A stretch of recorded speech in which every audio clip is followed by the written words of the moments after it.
The phone rang at exactly 11:47 p.m., and Victoria knew something was wrong. Not because of the late hour, but because of the silence that followed when she answered. She could hear breathing on the other end, heavy and nervous, like someone trying to gather courage to speak. Her heart started beating faster as she sat up in bed, looking at the empty space beside her where her husband Richard should have been.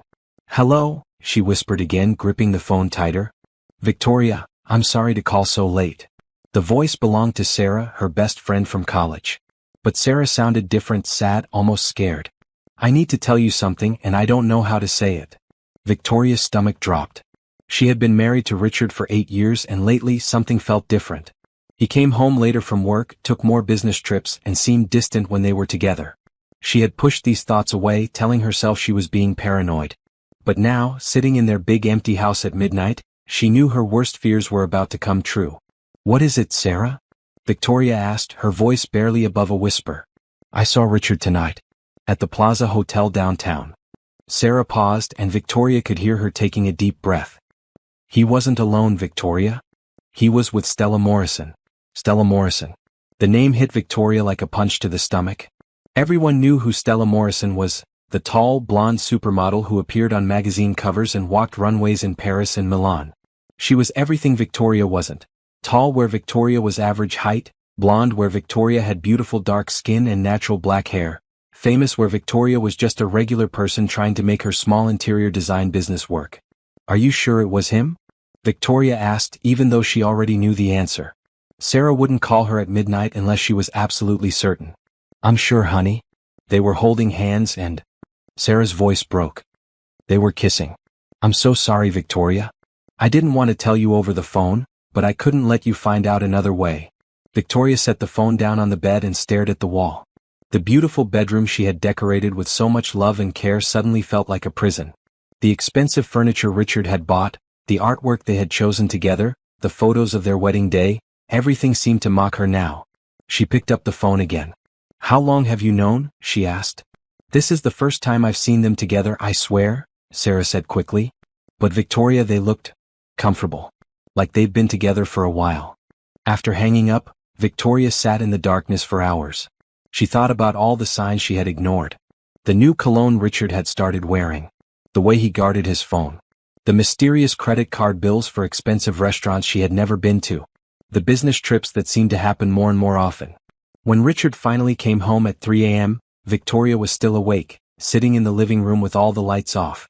She heard his car in the driveway, heard him trying to be quiet as he opened the front door. She listened to his footsteps on the stairs, heading to their bedroom. Part of her wanted to confront him right then, but another part of her, the part that still hoped this was all a terrible mistake, wanted to pretend she was asleep. "Victoria?" Richard's voice came from the bedroom doorway. "Are you awake?" She didn't answer. She heard him moving around the room, getting ready for bed. The man she had loved for 10 years, married for 8, was living a lie. And now she was living it too. The next morning, Victoria woke up on the couch. Her neck hurt, and her eyes were swollen from crying. Richard was already gone, another early meeting, according to the note he left on the kitchen counter. The same excuse he had been using for months. Victoria made coffee with shaking hands and sat at the kitchen table, staring at her phone. She knew what she had to do, but she wasn't ready. How do you ask your husband if he's cheating on you? How do you destroy your marriage with a single question? She spent the day cleaning the house, something she did when she was nervous. She organized closets, scrubbed bathrooms, and vacuumed carpets that were already clean. Anything to keep her hands busy and her mind occupied. But every time she stopped moving, the images came back. Richard holding hands with Stella Morrison. Richard kissing another woman. Richard choosing someone else. When Richard came home that evening, Victoria was waiting for him in the kitchen. She had spent an hour getting ready, putting on makeup to hide the fact that she had been crying, choosing an outfit that made her feel confident. If she was going to have the most important conversation of her marriage, she wanted to look strong. "Hey, beautiful," Richard said, kissing her cheek like he did every day. Like nothing had changed. Like he hadn't been living a double life. "How was your day?" "We need to talk," Victoria said, her voice steadier than she felt. Richard's smile faded. He set down his briefcase and looked at her carefully. "About what?" "About Stella Morrison." The change in Richard's face was immediate. The color drained from his cheeks and his mouth opened slightly, like he was trying to think of what to say. For a moment, Victoria hoped he would deny it, hoped he would look confused and ask her what she was talking about. But instead, he closed his eyes and sat down heavily in one of the kitchen chairs. "How did you find out?" he asked quietly. Those 5 words destroyed 8 years of marriage. Victoria had been holding on to a tiny hope that this was all a misunderstanding, that Sarah had been wrong, that Richard would laugh and explain everything. But his question confirmed her worst fears. "So it's true," she said, more to herself than to him. Richard looked up at her, and for the first time in months, he looked like the man she had married. Sad, guilty, and completely lost. "Victoria, I can explain." "Explain what?" "That you're having an affair with a supermodel? That you've been lying to me for months? That our marriage means nothing to you?" Victoria's voice was getting louder, all the hurt and anger she had been holding back for the past day finally coming out. "It's not that simple," Richard said, running his hands through his hair. "I never meant for this to happen. I met Stella at a charity event 6 months ago and we started talking and—" "6 months?" Victoria interrupted. "You've been cheating on me for 6 months?" Richard stood up and tried to reach for her, but Victoria stepped back.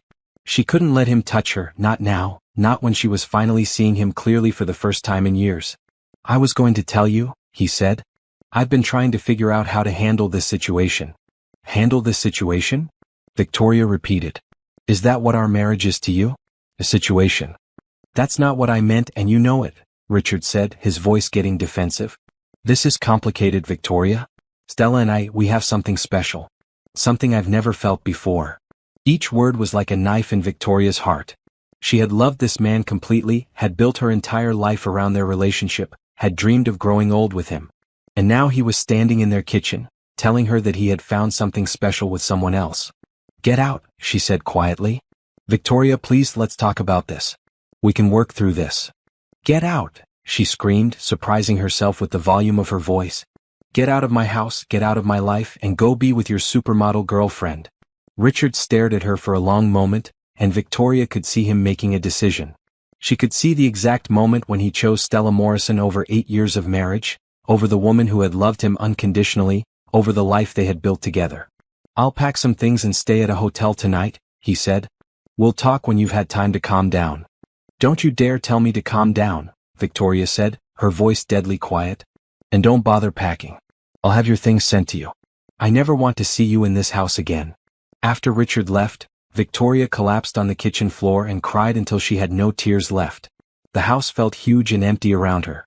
Everything reminded her of him, of them, of the life she thought they had been building together. She had never felt so alone in her entire life. The divorce lawyer's office smelled like leather and disappointment. Victoria sat across from Patricia Reynolds, one of the best divorce attorneys in the city, trying to explain her situation without breaking down. It had been a week since Richard moved out, and Victoria hadn't heard from him once. No phone calls, no text messages, no attempts to fix their marriage. It was as if 8 years together meant nothing to him. "Mrs. Williams, I understand this is difficult," Patricia said, her voice gentle but professional. "But I need you to tell me everything about your financial situation. Your husband is a successful businessman, and we need to make sure you get what you're entitled to." Victoria nodded, pulling out the folder of documents she had spent days gathering. Bank statements, investment accounts, property deeds, business records, the paperwork of a life she was now dismantling piece by piece. "Richard owns Williams Construction," Victoria began. "He started the company 5 years ago and it's been very successful. We own our house, which is worth about $2 million. We have joint savings accounts, and Richard has several investment portfolios." Patricia made notes as Victoria spoke, occasionally asking questions about specific assets or accounts. It was surreal, reducing 8 years of marriage to a list of possessions to be divided. "What about your own income?" Patricia asked. "I have a small interior design business," Victoria said, feeling embarrassed. "I make maybe $30,000 a year on good years.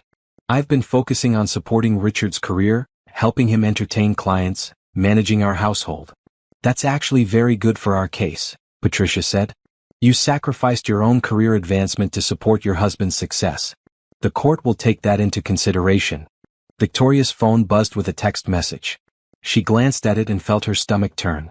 It was a link to a gossip website, sent by her friend Sarah. The headline read, "Construction millionaire Richard Williams and supermodel Stella Morrison, New York's hottest new couple." The article included photos of Richard and Stella at expensive restaurants, walking hand in hand down Fifth Avenue, getting into Richard's luxury car. In every photo they looked happy and carefree. Richard was smiling in a way Victoria hadn't seen in years. The article talked about their whirlwind romance, and speculated about when they might get engaged. "Mrs. Williams, are you all right?" Patricia asked, noticing Victoria's expression. Victoria showed her the article. Patricia read it quickly, her professional mask slipping slightly to show anger. "This is actually helpful for our case," Patricia said. "It establishes a clear timeline for the affair and shows your husband's lack of discretion. But I know this must be incredibly painful for you." Painful didn't begin to describe it. Victoria felt like she was watching her husband's life continue without her, like she had been erased from his story. The man in those photos wasn't the same person who had promised to love her forever. Or maybe he was exactly the same person, and Victoria had just been too blind to see it. Over the next few weeks, Victoria learned things about her husband that shocked her. Through the legal discovery process, she found out about secret credit cards, expensive gifts he had bought for Stella, trips they had taken together while Victoria thought he was working.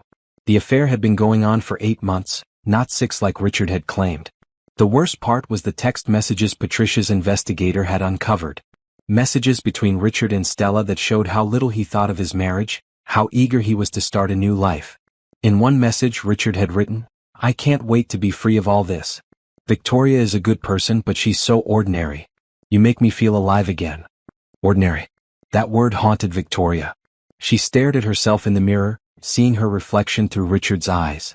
Her dark skin that she had always been proud of suddenly seemed plain compared to Stella's magazine-perfect appearance.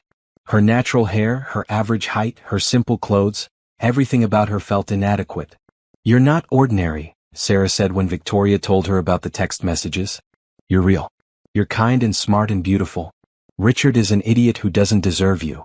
But Victoria couldn't shake the feeling that maybe Richard was right. Maybe she was ordinary, and maybe that's why he had left her for someone extraordinary. The divorce proceedings dragged on for 3 months. Richard fought her on everything: the house, the savings accounts, even the furniture they had bought together. He claimed that since his business had made most of their money, he deserved the majority of their assets. He accused Victoria of being greedy, of trying to take advantage of him. The irony wasn't lost on Victoria. The man who had cheated on her, who had destroyed their marriage, was now acting like she was the villain in their story. During one particularly difficult mediation session, Richard and Victoria sat across from each other in a conference room, with their lawyers present, trying to divide up the remains of their life together. Richard looked different, thinner, more expensively dressed, like he was trying to transform himself into someone worthy of a supermodel. "I think I'm being more than fair," Richard said, sliding a settlement offer across the table. "Victoria gets the house, half the savings, and alimony for 3 years. That's generous considering she didn't contribute much to our financial success." Victoria stared at the papers, feeling humiliated. Even now, even after everything he had done, Richard was making her feel small and worthless. "Your client destroyed this marriage," Patricia said coldly.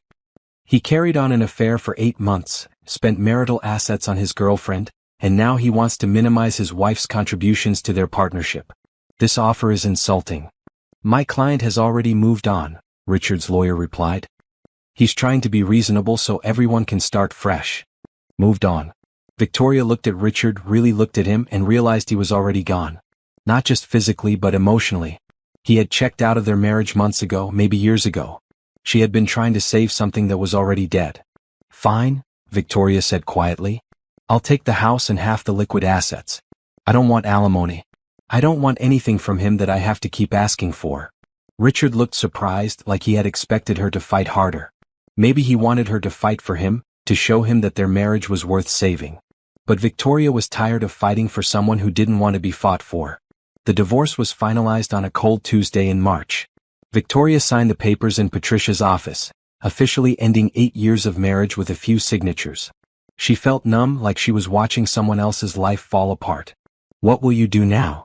Patricia asked as Victoria gathered her things. "I don't know," Victoria said honestly. "Start over, I guess."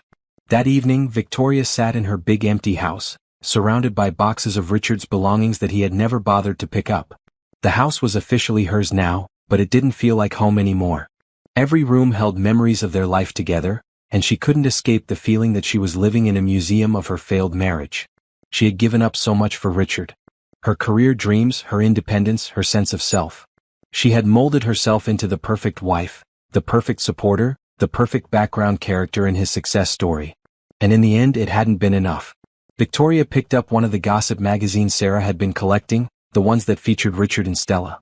The latest issue showed them at a charity gala, Stella wearing a dress that probably cost more than Victoria made in 6 months. They looked like they belonged together, both beautiful, both successful, both living the kind of glamorous life that ordinary people like Victoria could only dream about. But as Victoria studied the photos more closely, she noticed something.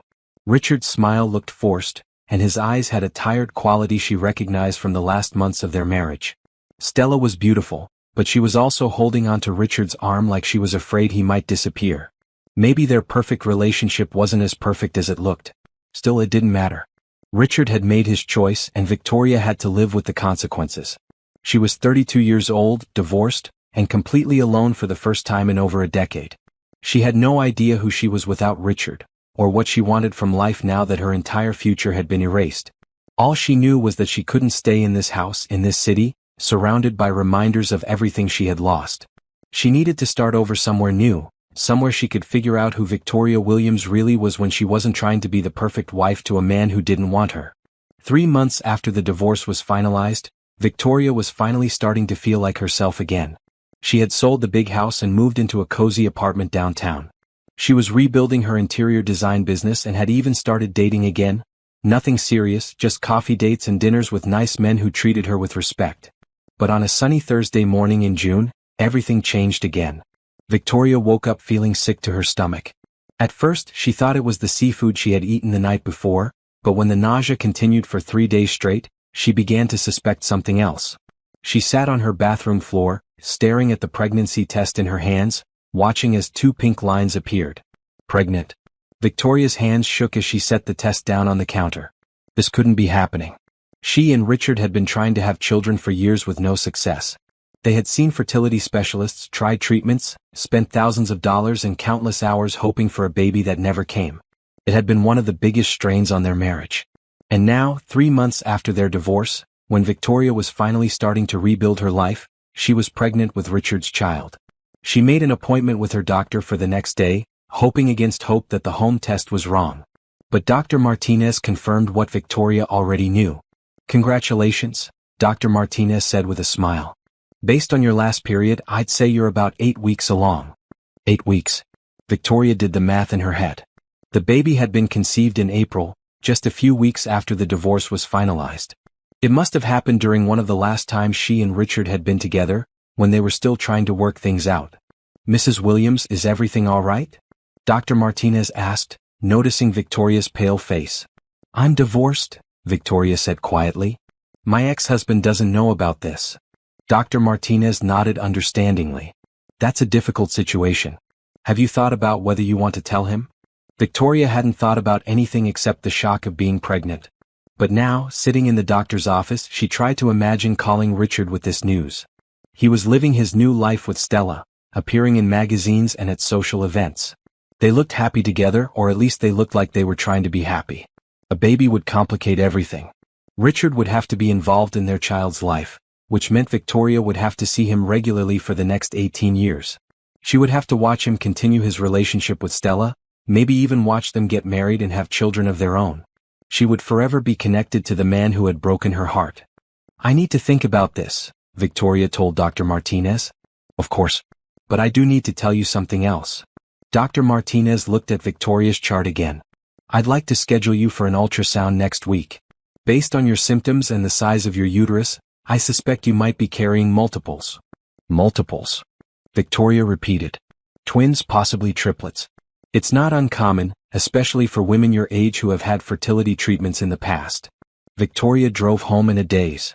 One baby was overwhelming enough, but twins or triplets? How could she possibly handle multiple children on her own? Her interior design business was just starting to recover, and she was still figuring out how to live as a single woman. She wasn't ready to be a single mother, let alone a single mother of multiple babies. That night, Victoria called Sarah. "Are you going to tell Richard?" Sarah asked after Victoria explained the situation. "I don't know," Victoria said. Part of me thinks he has a right to know. But another part of me thinks he gave up that right when he chose Stella over our marriage. What does your heart tell you? Sarah asked. Victoria was quiet for a long moment. My heart tells me that Richard hurt me more than I ever thought possible. My heart tells me that he called me ordinary and threw away 8 years of marriage for a woman he barely knew. My heart tells me that he doesn't deserve to be part of this. But what about the baby? Don't they deserve to know their father? That was the question that kept Victoria awake at night. She thought about her own childhood, growing up with both parents who loved her. She thought about the family she had always dreamed of having with Richard, the children they had tried so hard to conceive, the nursery they had planned but never created. The ultrasound appointment arrived faster than Victoria wanted. She lay on the examination table, nervous about what she might see on the screen. Dr. Martinez moved the ultrasound wand over Victoria's belly, studying the monitor intently. Well, Mrs. Williams, Dr. Martinez said with a big smile, you're having quadruplets. Quadruplets. Victoria stared at the screen, trying to make sense of what she was seeing. 4 babies. 4 healthy babies, Dr. Martinez confirmed.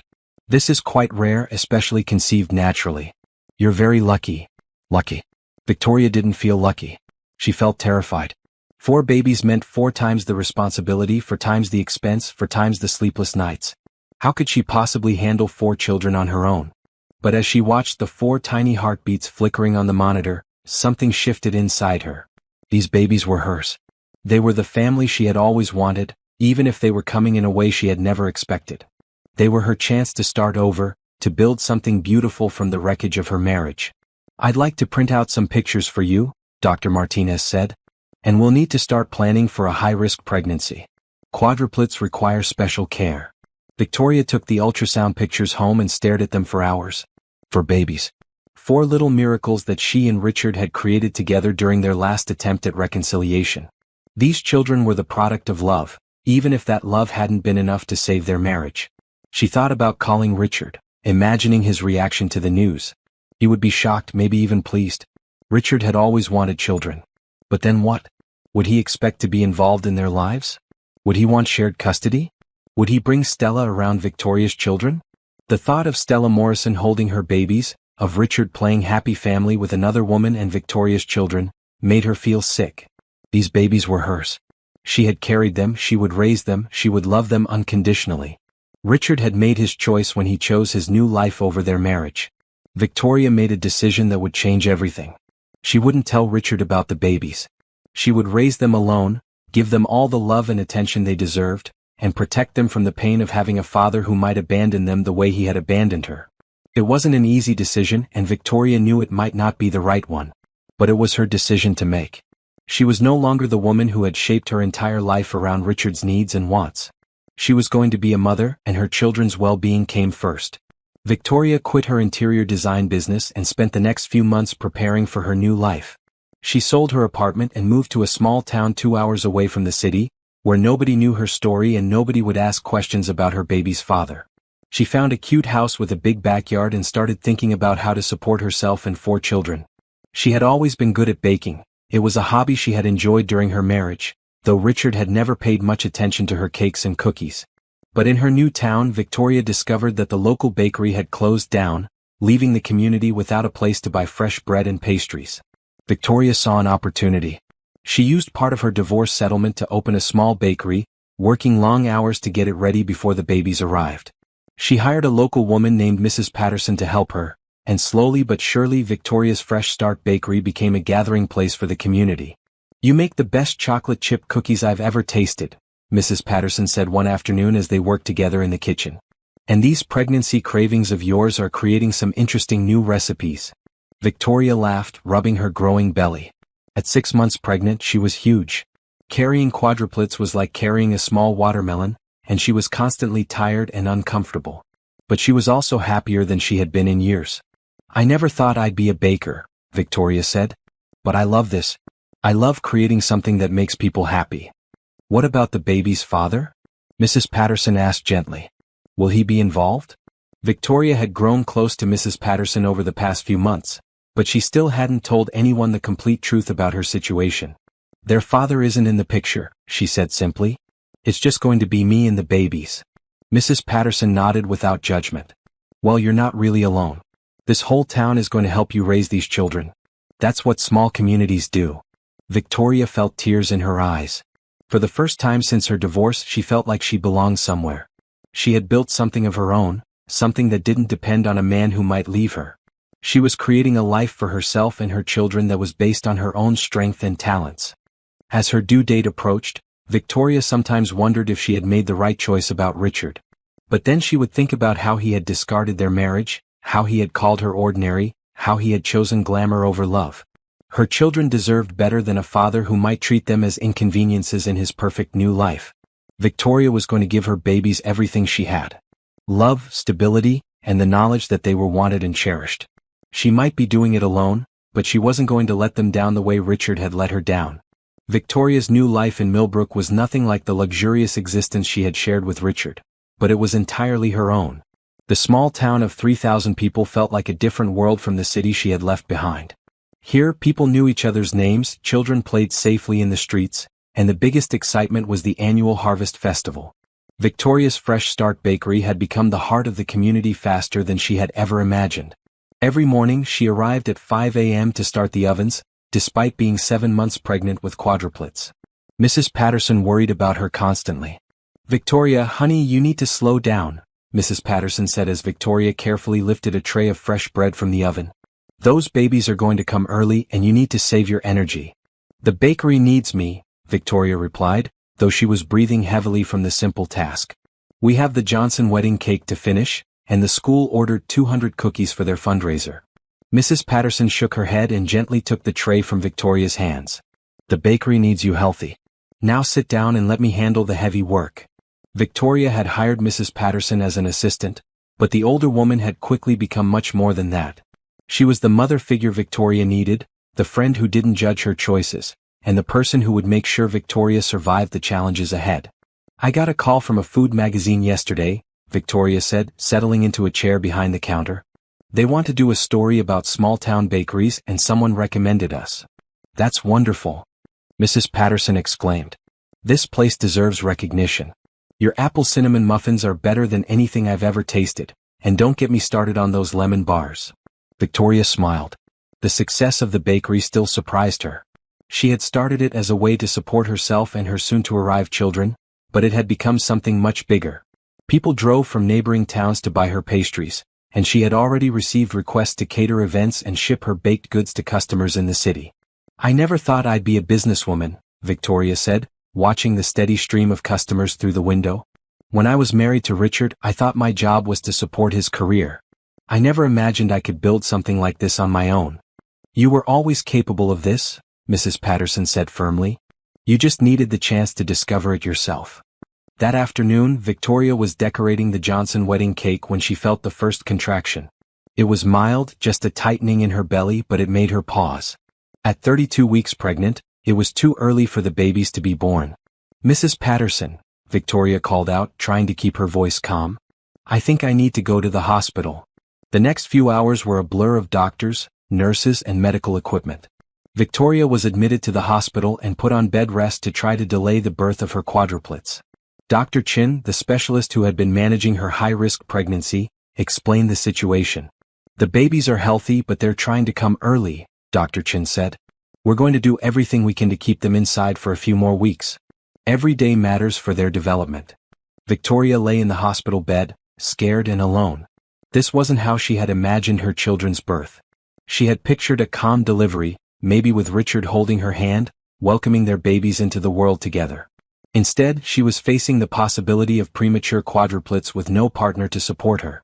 Mrs. Patterson arrived at the hospital with a bag of Victoria's things and a determined expression. "I'm not leaving you to go through this alone," she announced. "My daughter can manage the bakery for a few days." "You don't have to stay," Victoria said, though she was grateful for the company. "Nonsense. You're family now, and family doesn't abandon each other when things get difficult." Over the next week, Victoria managed to delay the birth. The hospital bed rest was boring and uncomfortable, but it gave her time to think about her future. She had made it this far on her own, building a new life and a successful business. Soon, she would be responsible for 4 tiny lives that would depend on her completely. Sometimes, late at night, Victoria wondered what Richard was doing. Was he happy with Stella?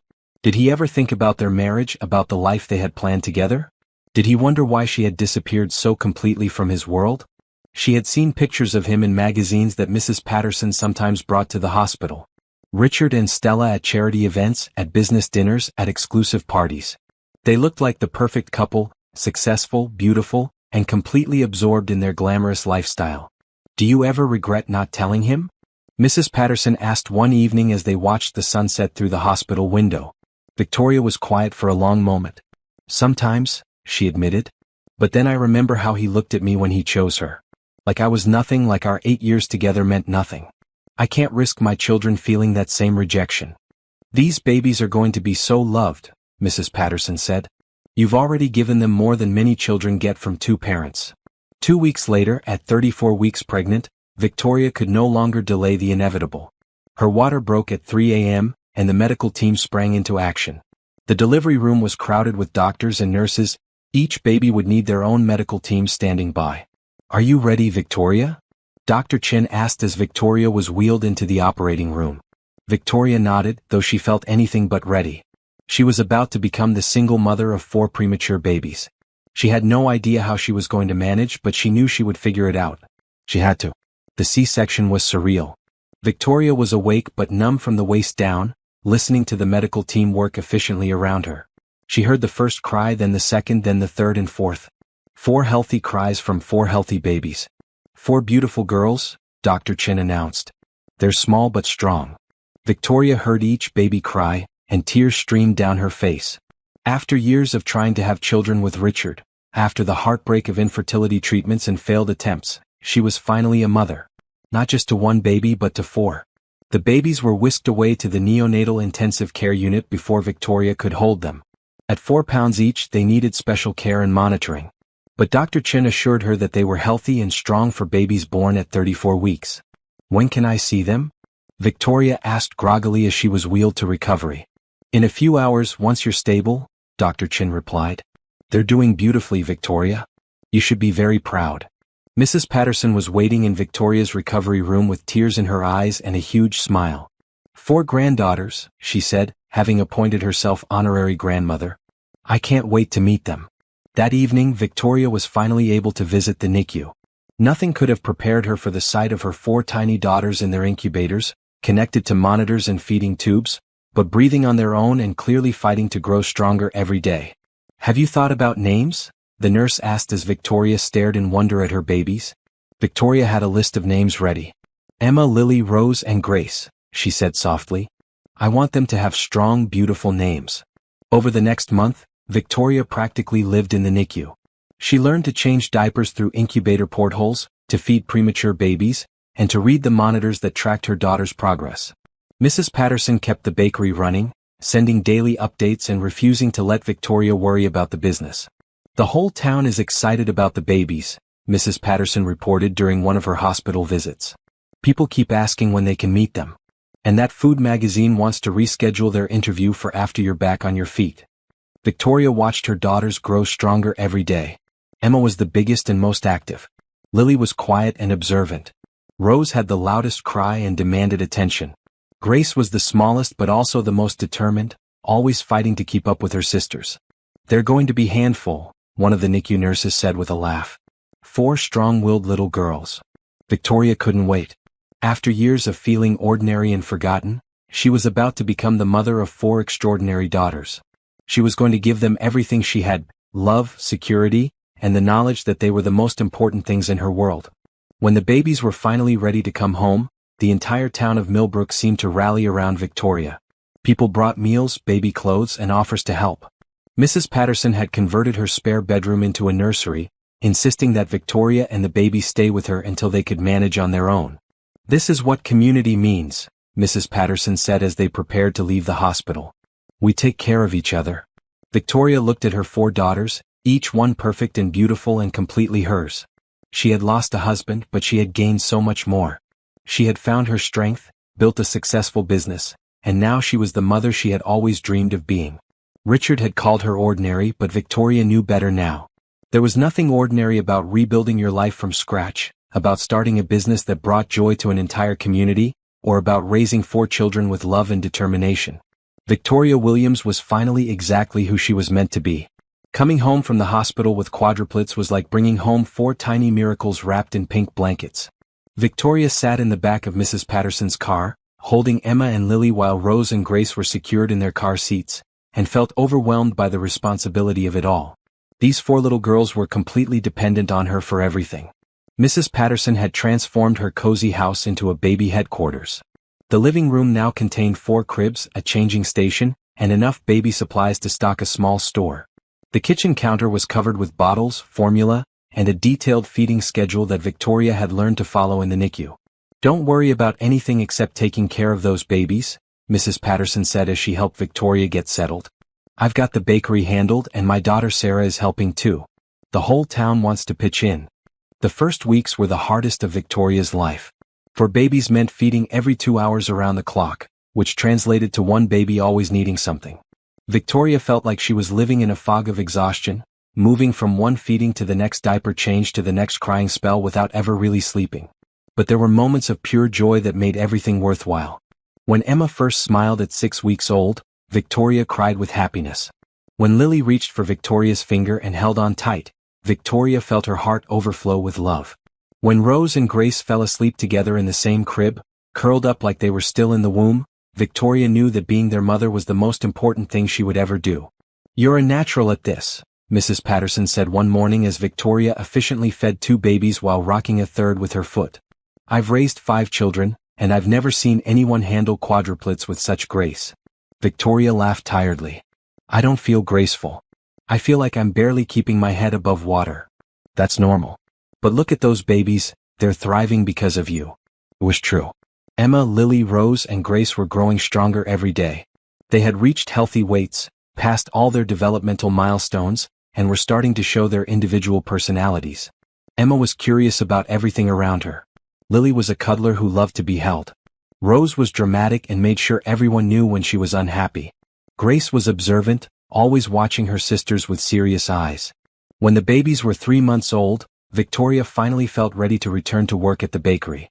Mrs. Patterson had kept the business running beautifully, but Victoria missed the creative outlet and the sense of accomplishment that came from building something with her own hands. "Are you sure you're ready for this?" Mrs. Patterson asked as Victoria prepared 4 baby carriers for their first trip to the bakery. "I have to be," Victoria said. "The girls and I are a team now. We'll figure it out together." The bakery had never been busier. Word had spread about Victoria's quadruplets, and people came from neighboring towns not just for the pastries but to see the famous 4 babies. Victoria set up a play area behind the counter where the girls could nap and play while she worked. "This is better than television," said Mrs. Johnson, one of Victoria's regular customers. "Watching you manage 4 babies and run a bakery at the same time is like watching a superhero in action." Victoria didn't feel like a superhero, but she was starting to feel proud of what she had accomplished. In less than a year, she had escaped a failed marriage, moved to a new town, built a successful business, and become the mother of 4 healthy children. She had done it all without Richard, without his money or his connections or his approval. The food magazine article came out when the babies were 6 months old. The writer had spent a day with Victoria, documenting her routine of morning baking, customer service, and baby care. The article was titled "Rising from the Ashes: How One Woman Built a Bakery Empire While Raising Quadruplets." "Listen to this," Mrs. Patterson said, reading from the magazine. "Victoria Williams represents the best of American entrepreneurship, taking a personal tragedy and transforming it into triumph. Her bakery serves the best pastries this writer has ever tasted, and her quadruplets are proof that love and determination can overcome any obstacle." Victoria blushed at the praise, but she was also proud. The article brought even more attention to the bakery, with orders pouring in from across the state. People wanted to ship Victoria's cookies and cakes to family members, restaurants wanted to carry her breads, and other magazines wanted to feature her story. "I think you need to expand," Mrs. Patterson said as they looked at the growing list of orders. "Maybe hire more help or even open a second location." Victoria considered the idea as she watched her daughters playing in their carriers. Emma was trying to grab Rose's toy, Lily was babbling happily to herself, and Grace was studying the ceiling fan with intense concentration. These girls were her priority, but they were also her motivation to succeed. "What if we started shipping nationwide?" Victoria suggested. "We could build a website, hire a few more bakers, and turn this into something really big." Over the next year, Victoria's Fresh Start Bakery grew into Victoria's Fresh Start Company. She hired 3 full-time bakers, set up an online ordering system, and began shipping her signature items across the country. The Quadruplets, now walking and getting into everything, had their own little corner of the expanded bakery where customers loved to visit them. "Mama work," Grace said one day, her first clear sentence as she watched Victoria decorating a wedding cake. "That's right, baby," Victoria said, picking up her daughter. "Mama work so we can have a good life." Victoria's success was featured in business magazines and local newspapers. She was invited to speak at entrepreneurship conferences and women's business groups. The shy, uncertain woman who had been called ordinary by her ex-husband had become a role model for single mothers and small business owners. But the most rewarding moments were still the quiet ones at home.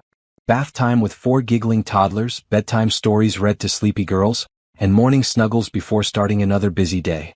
Victoria had created exactly the life she wanted, one filled with purpose, love, and the knowledge that she was exactly where she belonged. Sometimes, late at night when the girls were asleep, Victoria wondered what Richard would think if he could see her now. The woman he had discarded as ordinary had built something extraordinary. She had created a life that was entirely her own, filled with success and love, and 4 beautiful daughters who thought she was the most important person in the world. Victoria no longer needed Richard's approval or recognition. She had found something better: self-respect, financial independence, and the deep satisfaction of knowing she could handle anything life threw at her. She was no longer the abandoned wife waiting for someone else to define her worth. She was Victoria Williams, successful businesswoman and devoted mother, and she was proud of who she had become. 5 years had passed since Victoria's divorce, and her life was unrecognizable from the broken woman who had once sat crying on her kitchen floor. Victoria's Fresh Start Company now operated 12 bakeries across 3 states, employed over 60 people, and generated annual revenues of $15 million. Victoria had been featured on the cover of Entrepreneur magazine and named one of the top 40 under 40 business leaders in the country. But Victoria's greatest pride wasn't her business success. It was watching Emma, Lily, Rose, and Grace grow into confident, happy 5-year-olds who filled every day with laughter and adventure. "Mommy, can we help with the new store today?" Emma asked over breakfast, always eager to be involved in Victoria's business activities. "I want to arrange the cookies," Rose added, bouncing in her chair. "Can I count the money?" Lily asked, having inherited Victoria's head for numbers. Grace, always the quietest of the 4, simply smiled and hugged Victoria's leg. "I just want to be with you, Mommy." Victoria's heart melted, as it did every morning when her daughters reminded her of what really mattered.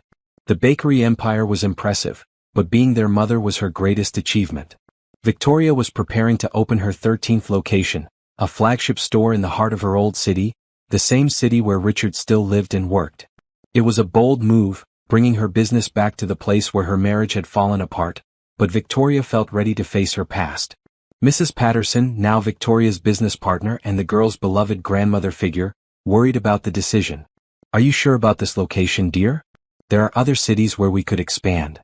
"I'm sure," Victoria said, reviewing the architectural plans for the new store. "I left that city feeling like a failure. I want to return as a success." Victoria had kept track of Richard's life through business magazines and social media, though she tried not to make it a habit. Richard's construction company was doing well, but not spectacularly. He and Stella had gotten engaged 2 years ago, but Victoria noticed they had postponed their wedding twice. Recent photos showed them at fewer social events, and Richard looked tired in a way Victoria remembered from the end of their marriage. Victoria felt no satisfaction in Richard's apparent struggles. She had moved beyond anger and hurt to a place of indifference. Richard was part of her past, but he had no place in her future or in her daughters' lives. The grand opening of Victoria's Fresh Start flagship was scheduled for a Saturday in September. Victoria had planned a celebration with live music, free samples, and activities for children. The local media was covering the event, and Victoria had invited several business leaders and city officials. She was putting the finishing touches on a display of her signature items when Mrs. Patterson approached with a concerned expression. "Victoria, I think you should see this," Mrs. Patterson said, holding out a newspaper. The society page featured a large photograph of Richard and Stella at a charity gala the previous weekend. But it wasn't a happy picture. Richard looked uncomfortable in his tuxedo, and Stella appeared to be in the middle of an animated argument with him. The caption read, "Construction mogul Richard Williams and fiancée Stella Morrison share tense moment at Children's Hospital fundraiser." Victoria studied the photo with detached curiosity.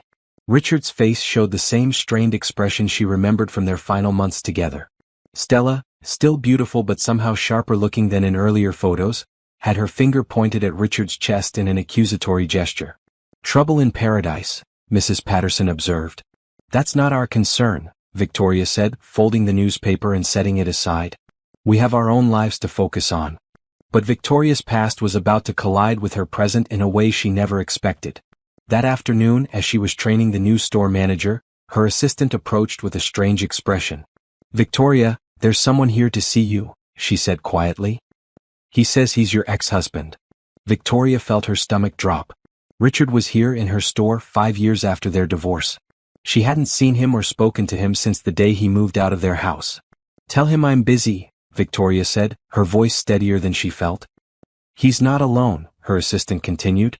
"There's a blonde woman with him, and they both look upset about something." Victoria took a deep breath.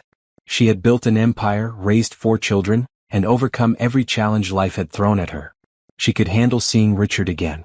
Victoria walked to the front of the store and saw them immediately. Richard looked older, with gray at his temples and lines around his eyes that hadn't been there during their marriage. Stella was still stunning, but there was a hardness to her beauty that made her seem less approachable than in her magazine photos. "Hello, Richard," Victoria said calmly. Richard stared at her in shock. Victoria knew she looked different too, more confident, more polished, more successful. She was wearing a tailored business suit and the kind of jewelry that came from earning your own money. Her natural hair was styled in a sophisticated cut, and she carried herself with the assurance of a woman who had built something significant. "Victoria," Richard said, his voice uncertain. I had no idea this was your business. I saw the name in the newspaper and thought it might be a coincidence." "No coincidence," Victoria replied. "I started this company after our divorce." Stella stepped forward, looking Victoria up and down with obvious assessment. "You're Richard's ex-wife? The interior decorator?" "I'm a businesswoman," Victoria corrected. "I own Victoria's Fresh Start Company. We operate 12 bakeries and employ over 60 people." Victoria saw Richard's eyes widen as he processed this information. The woman he had called ordinary had built something extraordinary. "That's impressive," Richard said, and Victoria could hear genuine surprise in his voice. "I always knew you were talented." Victoria almost laughed at the irony. Richard had never shown any interest in her talents during their marriage. He had treated her ambitions like hobbies, secondary to his own career goals. "What can I do for you?" Victoria asked, keeping her tone professional. Richard and Stella exchanged a look, and Victoria could see the tension between them. Whatever problems the newspaper had hinted at seemed to be very real. "We were hoping to order some items for our wedding," Stella said, though her voice lacked enthusiasm. "Richard mentioned you used to bake." Victoria gestured toward the display cases filled with elegant cakes, pastries, and desserts. "We do custom orders, but our calendar is booked several months in advance." "Money isn't an issue," Stella said quickly, as if that solved everything. "It's not about money," Victoria replied. "It's about time and commitment to our existing clients." Victoria saw Richard studying her intently, as if trying to reconcile the confident businesswoman in front of him with the wife he had left behind. She wondered what he was thinking, whether he regretted his choices, whether he ever thought about what their life might have been like if he had valued what they had together. But Victoria realized she didn't really care what Richard thought anymore. His opinion had once been the most important thing in her world, but now it was irrelevant. She had built a life that didn't require his approval or validation. "I'll have my assistant check our availability," Victoria said diplomatically. "If we can accommodate your request, someone will contact you." As Richard and Stella left the store, Victoria felt a strange sense of closure. Seeing Richard again had confirmed what she already knew. She had moved on completely. The man who had once been the center of her universe was now just a stranger with whom she had shared a different life. Mrs. Patterson approached as Victoria watched them walk away. "How do you feel?" "Free," Victoria said without hesitation. "Completely free." That evening, as Victoria helped Emma, Lily, Rose, and Grace with their homework, she reflected on how much her life had changed. 5 years ago, she had been desperate for Richard's love and approval. Now she had 4 daughters who thought she was perfect, a business that provided for dozens of families, and the deep satisfaction of knowing she had built something meaningful with her own hands. Victoria had learned the most important lesson of all: she didn't need anyone else to complete her. She was already whole, already enough, already extraordinary in every way that mattered. On a crisp morning in October, Victoria was reviewing quarterly reports when her assistant brought in the day's mail. Among the usual business correspondence and customer letters was an elegant cream-colored envelope addressed in formal calligraphy to Ms. Victoria Williams. Victoria recognized the expensive paper immediately, the kind used for high-end wedding invitations. Her heart skipped a beat as she opened the envelope, though she already suspected what she would find inside. Mr. Richard Williams and Miss Stella Morrison request the pleasure of your company at their wedding celebration on Saturday, November 15th, at the Grand Ballroom of the Metropolitan Hotel. Victoria stared at the invitation, feeling a mixture of emotions she couldn't quite identify. After 5 years together, Richard and Stella were finally getting married. The postponements and delays were over, and they were ready to make their relationship official. Mrs. Patterson walked into Victoria's office and immediately noticed her expression. "What's wrong, dear?" Victoria handed her the invitation without saying a word. Mrs. Patterson read it quickly, then looked at Victoria with concern. "Why would they invite you to their wedding?" Mrs. Patterson asked. "That seems unnecessarily cruel." "I don't think it's meant to be cruel," Victoria said slowly. "I think it's Richard's way of trying to show me that he's moved on, that he's happy with his choice." Victoria studied the invitation more carefully. The wedding was being held at the most expensive hotel in the city, with a guest list that probably included hundreds of business associates and society figures. It was exactly the kind of glamorous event that Richard had always loved, the kind of celebration that would be featured in magazines and talked about for months. "You're not seriously considering going, are you?" Mrs. Patterson asked. Victoria was quiet for a long moment. The smart thing would be to throw the invitation away and forget about it. She had built a wonderful life without Richard, and attending his wedding would serve no purpose except to satisfy curiosity. But another part of Victoria was intrigued by the idea. For 5 years, she had been the woman who disappeared after her divorce, the ex-wife who had quietly faded into the background while Richard moved on with his glamorous new life. Nobody in their old social circle knew what had become of her. "What if I did go?" Victoria said, surprising herself by voicing the thought. "Victoria, that's a terrible idea," Mrs. Patterson said immediately. "Why would you put yourself through that?" "Because I'm not the same woman who was discarded 5 years ago," Victoria replied, her voice growing stronger. "I've built something amazing. I have 4 beautiful daughters. I'm successful and confident and happy. Maybe it's time people knew that." Victoria thought about Emma, Lily, Rose, and Grace, now 5 years old and full of personality and intelligence. Richard had no idea he had 4 daughters, no idea that his DNA was walking around in 4 little girls who looked exactly like him. The resemblance was unmistakable. They all had Richard's dark hair, his strong jawline, his determined expression. "What are you thinking?" Mrs. Patterson asked, recognizing the look in Victoria's eyes. "I'm thinking that Richard spent 5 years believing he made the right choice," Victoria said. "Maybe it's time he learned the truth about what his choice really cost him." Over the next few days, Victoria found herself obsessing over the wedding invitation. She researched the venue, looked up the guest list through social media, and even found the wedding registry online. Richard and Stella had registered for expensive art, luxury linens, and kitchen appliances that cost more than many people's monthly salaries. Victoria showed the invitation to her daughters one evening, curious about their reaction. "Who's getting married, Mommy?" Emma asked, studying the fancy paper. "Someone I used to know a long time ago," Victoria said carefully. "Can we go to the wedding?" Rose asked excitedly. "I love weddings. Can we wear pretty dresses?" Victoria looked at her 4 daughters, so innocent and beautiful, and made a decision that would change everything. "Actually," Victoria said, "I think we will go to this wedding." Mrs. Patterson nearly dropped her coffee cup when Victoria told her the plan. "You want to take the girls?" "Victoria, are you sure about this?" "I've never been more sure of anything," Victoria replied. "For 5 years, Richard has lived his life believing he made the right choice when he left me for Stella. He thinks he upgraded, thinks he chose someone better. But he has no idea what he really gave up." Victoria began planning her appearance at Richard's wedding with the same attention to detail she brought to her business ventures. She would attend not as the broken ex-wife seeking revenge, but as the successful woman who had built an extraordinary life from the ashes of her marriage. First, she needed the perfect outfits. Victoria took the girls shopping at the most exclusive children's boutique in the city, selecting identical dresses in soft pink that would photograph beautifully and make the girls look like little angels. For herself, she chose an elegant burgundy dress that was sophisticated without being flashy, expensive without being ostentatious. "Why are we getting such fancy dresses, Mommy?" Lily asked as Victoria arranged for the dresses to be tailored perfectly. "Because sometimes it's important to look our very best," Victoria explained. "We're going to a special event where we want to make a good impression." Victoria also arranged for transportation that would make an impact. Instead of driving her practical SUV, she hired a luxury limousine for the day. She wanted to arrive at Richard's wedding in style with her 4 daughters, showing everyone exactly what Richard had unknowingly lost. The more Victoria thought about her plan, the more excited she became. This wasn't about revenge or causing drama. This was about truth. Richard deserved to know he had 4 children, and her daughters deserved to know they had a father, even if he had forfeited the right to be part of their lives. "I still think this is a mistake," Mrs. Patterson said as Victoria finalized the arrangements. "What if seeing Richard confuses the girls? What if it opens up questions you're not ready to answer?" "The girls are old enough to understand basic truths," Victoria replied. "And they're smart enough to see that their father chose a different life.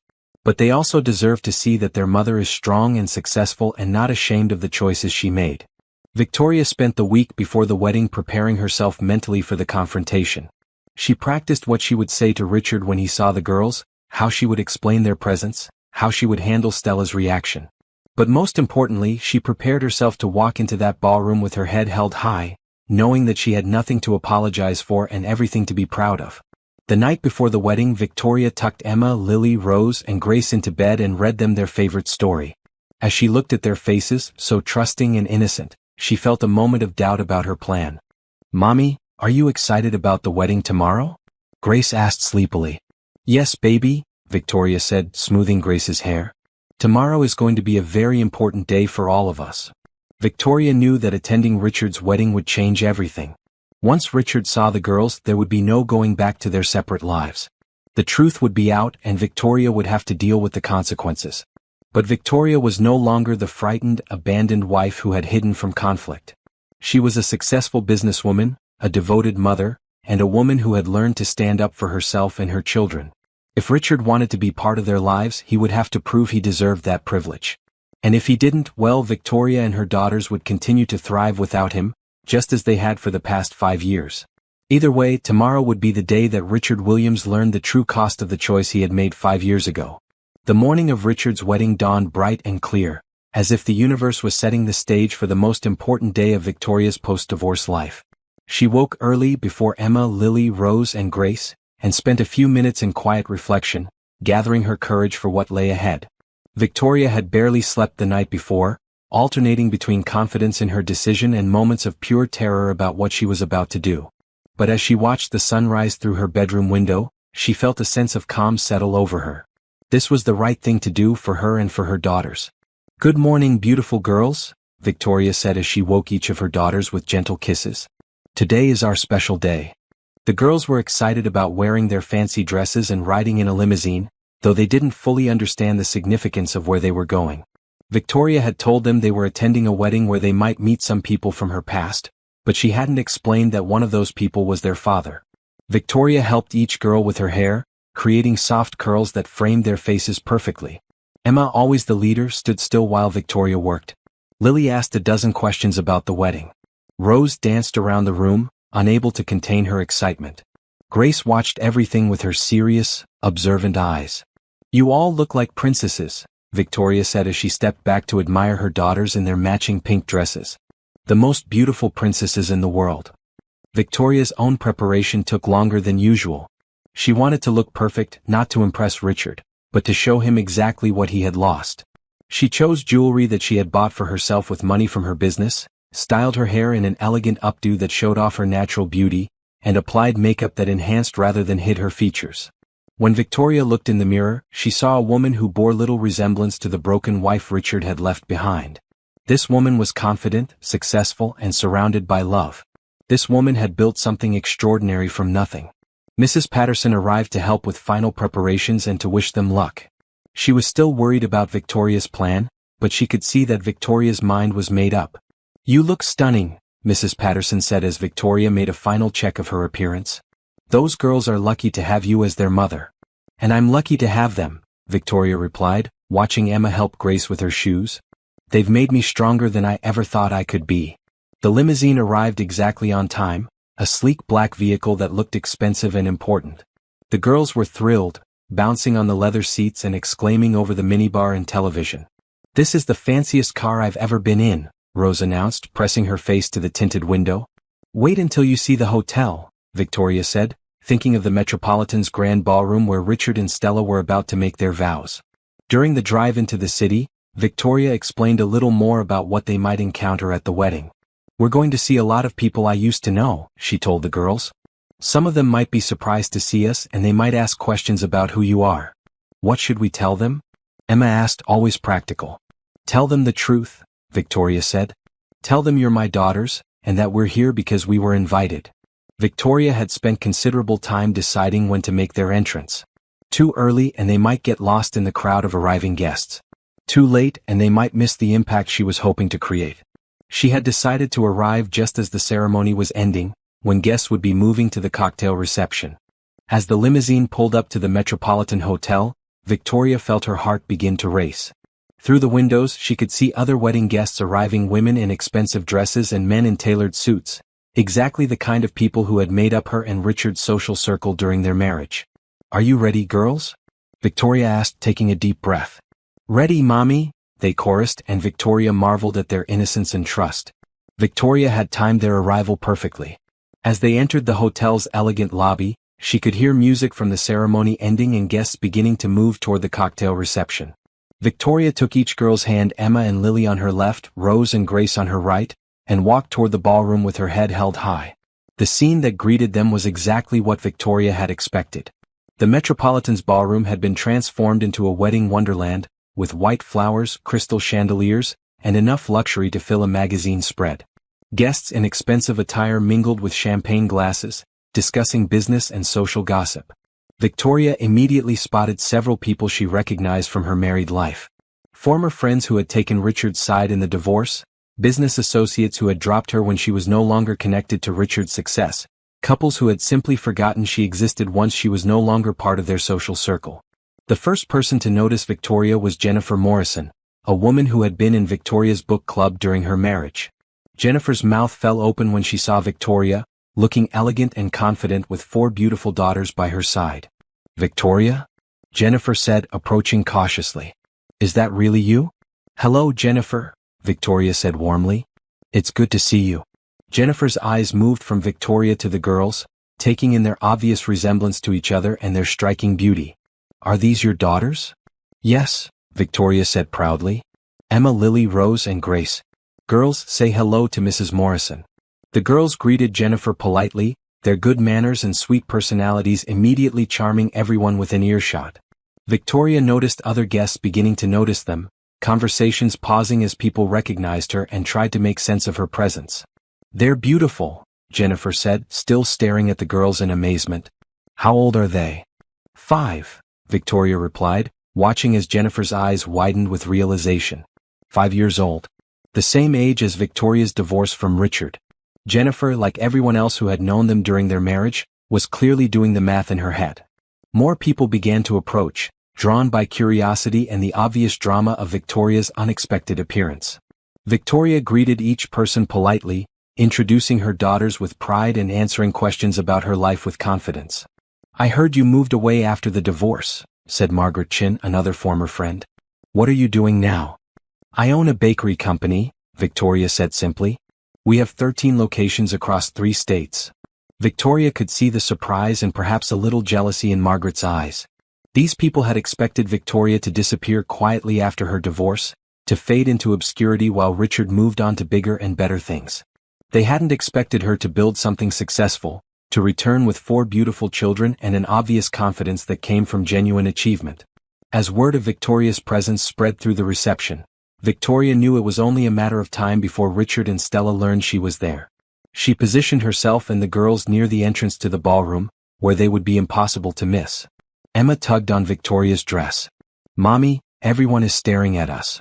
"That's okay, sweetheart," Victoria said, stroking Emma's hair. "Sometimes people stare when they see something beautiful and unexpected." Victoria felt a familiar presence before she saw him. Richard was walking toward them across the ballroom, his face a mixture of shock, confusion, and something that might have been fear. Stella was beside him, looking stunning in her wedding dress but clearly agitated about something. This was the moment Victoria had been preparing for. 5 years after Richard had chosen another woman over their marriage, 5 years after he had called her ordinary and walked out of her life, he was about to learn the truth about what his choice had cost him. Victoria stood straighter, held her daughter's hands tighter, and prepared to change everything. Richard stopped dead in his tracks when he saw Victoria across the ballroom. For a moment, he looked like he might be seeing a ghost, the woman he had divorced 5 years ago, standing in his wedding reception with 4 children who bore an unmistakable resemblance to his own family features. Stella, radiant in her designer wedding gown, followed Richard's gaze and immediately understood that something was very wrong. Her smile faltered as she took in the scene, her new husband staring at his ex-wife, who was surrounded by 4 beautiful little girls in matching pink dresses. "Richard," Stella said sharply, grabbing his arm. "Who is that woman and why is she here?" But Richard couldn't speak. He was staring at Emma, Lily, Rose, and Grace with a look of dawning recognition that made Victoria's heart pound. The girls had inherited Richard's dark hair, his strong jawline, and his intelligent eyes. Anyone who knew Richard well would see the resemblance immediately. Victoria watched as Richard's face went through a series of emotions: shock, confusion, realization, and finally, a kind of desperate hope mixed with terror. She could practically see him doing the math in his head, counting back 5 years to when these children would have been conceived. "Victoria," Richard said, his voice barely above a whisper as he approached them. "What are you doing here?" "You invited me," Victoria replied calmly, pulling the wedding invitation from her purse. "I thought it would be rude not to attend." Stella's eyes narrowed as she looked back and forth between Richard and Victoria. She was clearly sensing the tension but didn't yet understand its source. "Richard, you didn't tell me you invited your ex-wife to our wedding." "I didn't," Richard said, never taking his eyes off the 4 girls. "The invitation was sent by the wedding planner to everyone on our guest list. Victoria must have been left on there by mistake." "It wasn't a mistake," Victoria said smoothly. "It was fate." A crowd was beginning to gather around them. Wedding guests who remembered Victoria from her marriage to Richard were whispering among themselves, clearly fascinated by this unexpected drama. Victoria could hear fragments of their conversations. "Is that really his ex-wife? Those children look just like him. How old do you think they are?" Richard's best man, Thomas, approached the group with a concerned expression. "Richard, is everything all right?" Richard opened his mouth to speak, but no words came out.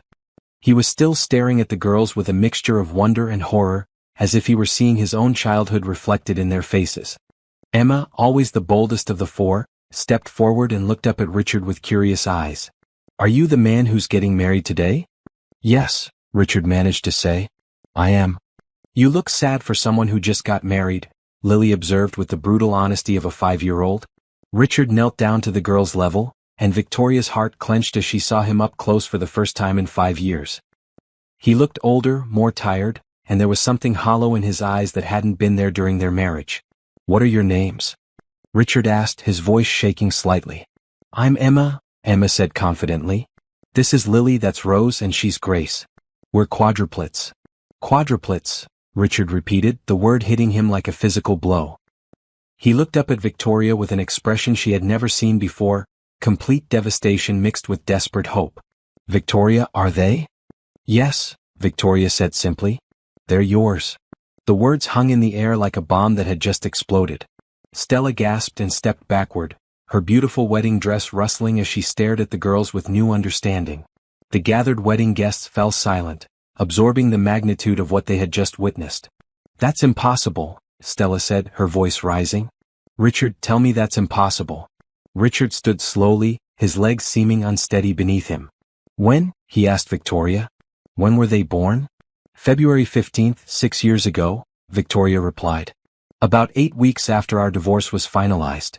Victoria watched as Richard's face crumpled with the realization of what this meant.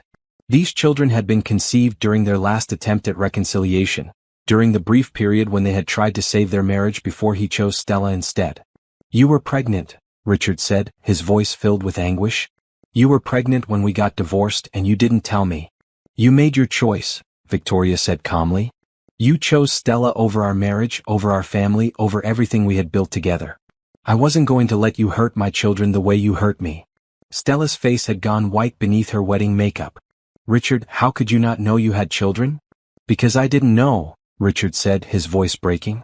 Victoria, how could you keep this from me? These are my daughters. No, Victoria said firmly. They're my daughters. You gave up any claim to them when you walked out of our marriage for another woman. Rose, who had been watching the adults with growing concern, tugged on Victoria's dress. Mommy, why is everyone upset? Did we do something wrong? Victoria immediately knelt down and gathered all 4 girls close to her. No, babies, you didn't do anything wrong. You're perfect and I love you more than anything in the world. The tenderness in Victoria's voice and the obvious love between her and her daughters seemed to break Richard completely. Tears began streaming down his face as he watched his ex-wife comfort the children he had never known existed. Victoria, please, Richard said, reaching toward the girls. Let me talk to them. Let me explain. Explain what? Victoria asked, standing and putting herself between Richard and her daughters. That you chose a glamorous lifestyle over the family you already had? That you called their mother ordinary and threw away 8 years of marriage for someone you barely knew? The wedding guests were now openly staring, some of them recording the confrontation on their phones. This was the kind of drama that would be talked about for years, the society wedding that became a public revelation of family secrets. Stella, who had been silent during this exchange, suddenly found her voice. I can't do this, she said, her voice high and strained. Richard, I married you thinking you were free, thinking your past was behind you. I didn't sign up to be a stepmother to 4 children. Stella, please, Richard said, turning to his new wife with desperation. We can work this out. Work this out. Stella laughed bitterly. Your ex-wife just showed up at our wedding with your quadruplets. How exactly do we work that out? Victoria watched this exchange with a mixture of satisfaction and sadness. She had wanted Richard to see what he had lost, but seeing him fall apart in front of everyone was harder than she had expected. We should go, Victoria said to her daughters. This isn't our celebration. Wait, Richard said, grabbing Victoria's arm. Please don't take them away again. I just found out I have children. I have rights. Victoria looked down at Richard's hand on her arm, then back up at his face. You have no rights, she said quietly. You gave up your rights when you chose someone else over your family.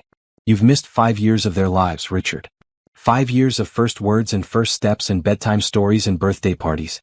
You don't get to walk back into their lives just because it's convenient for you now. I didn't know, Richard said desperately. If I had known you were pregnant, I never would have left. But you did leave, Victoria replied. You left me for her, and you would have left your children too if it meant keeping your new lifestyle. I protected them from that rejection. Grace, who had been quietly observing everything, stepped forward and looked up at Richard with serious eyes. Are you our daddy? The question hung in the air like a challenge. Richard looked down at his youngest daughter, seeing his own eyes looking back at him, and broke down completely. Yes, he whispered. I'm your daddy, and I'm so sorry I haven't been there for you. Grace considered this for a moment, then shook her head. No, you're not our daddy. Our daddy is in heaven and he watches over us. You're just a man who made mommy sad. The simplicity and wisdom of Grace's words hit everyone like a physical blow. Richard sank into a nearby chair, overwhelmed by the magnitude of what he had lost and the innocence of the child who had just rejected him. Victoria gathered her daughters and began walking toward the exit. She had accomplished what she came to do. Richard now knew the truth about what his choices had cost him. But she also knew that her daughter's well-being came first, and this emotional scene was becoming too much for them to handle. Victoria, Richard called after her. This isn't over. I want to be part of their lives. Victoria stopped and turned back to look at him one last time. Then you'll have to prove you deserve that privilege, she said. And right now, you have a wife to take care of. As Victoria and her daughters walked out of the ballroom, she heard Stella's voice rising behind them. I want an annulment, Richard. I didn't marry you to become part of this mess. Victoria didn't look back. She had spent 5 years building a life without Richard, and she wasn't going to let his sudden reappearance destroy the peace and stability she had created for her daughters. But as they rode home in the limousine, Victoria knew that everything had changed.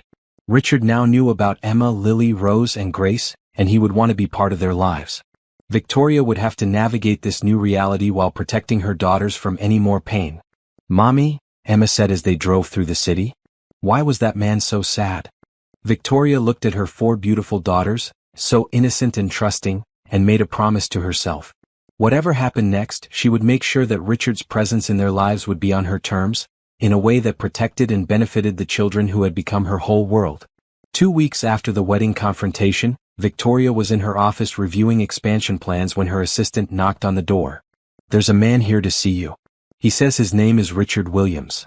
Victoria's stomach tightened. She had been expecting this visit ever since the wedding, but she still wasn't sure she was ready for it. "Send him in." Richard looked terrible.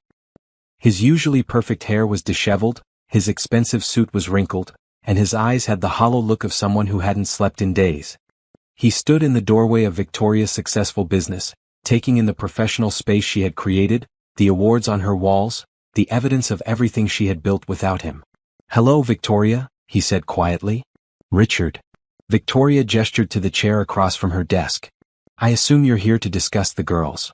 Richard sat down heavily and ran his hands through his hair. "Stella asked for an annulment.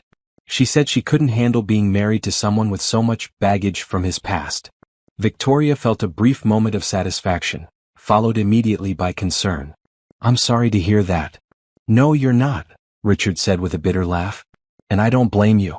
I destroyed my marriage to you, and now I've destroyed my marriage to her. I seem to be very good at ruining relationships." Victoria studied Richard's face, seeing genuine pain and regret there.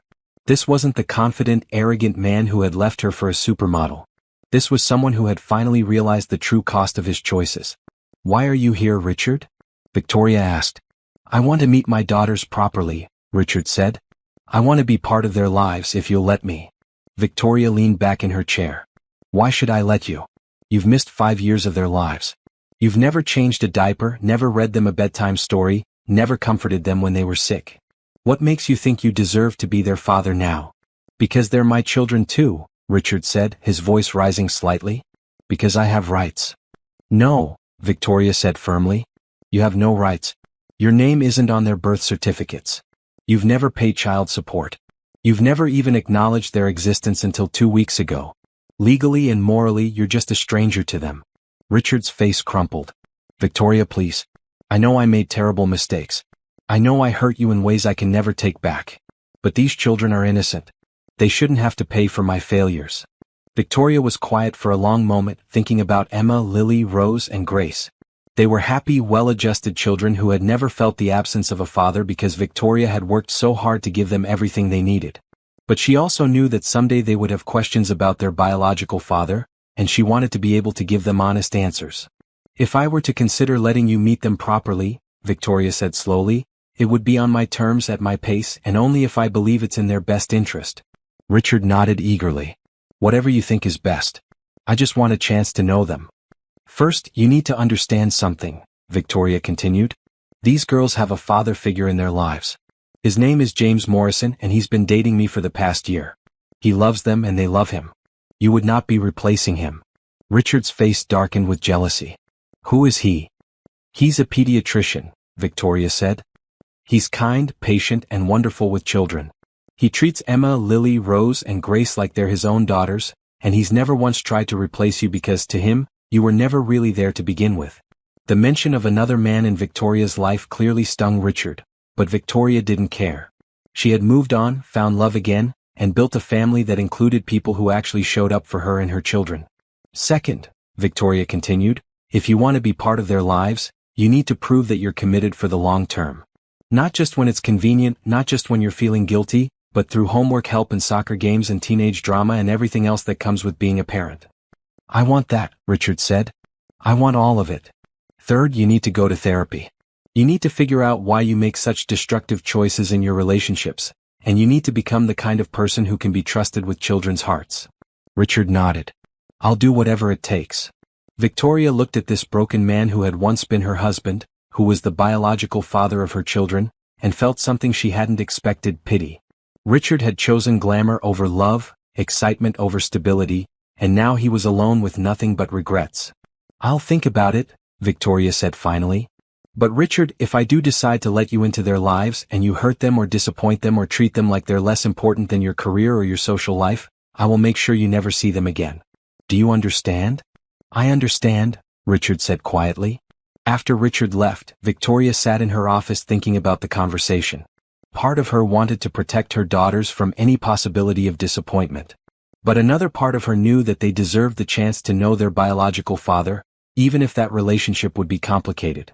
That evening, Victoria talked to James about Richard's visit. James Morrison was everything Richard wasn't: steady, reliable, and completely devoted to Victoria and her daughters. He had proposed to Victoria 3 months ago, and they were planning a quiet wedding in the spring. "What do you think I should do?" Victoria asked as they watched Emma, Lily, Rose, and Grace playing in the backyard. "I think you should trust your instincts," James said, putting his arm around Victoria. "You've protected those girls and raised them beautifully for 5 years. You'll make the right decision for them now. Are you worried about another man being in their lives?" Victoria asked. James smiled. "Victoria, I fell in love with you knowing you had 4 children from a previous relationship. I chose to love them as my own. If their biological father wants to be part of their lives, and if that's what's best for them, then I support that completely." This was why Victoria loved James. He was secure enough in himself and in their relationship to put the children's needs first, even if it meant sharing their affection with someone else. Over the next few weeks, Victoria watched Richard carefully. She saw him start therapy, saw him turn down social invitations to focus on personal growth, saw him ask thoughtful questions about child development and parenting.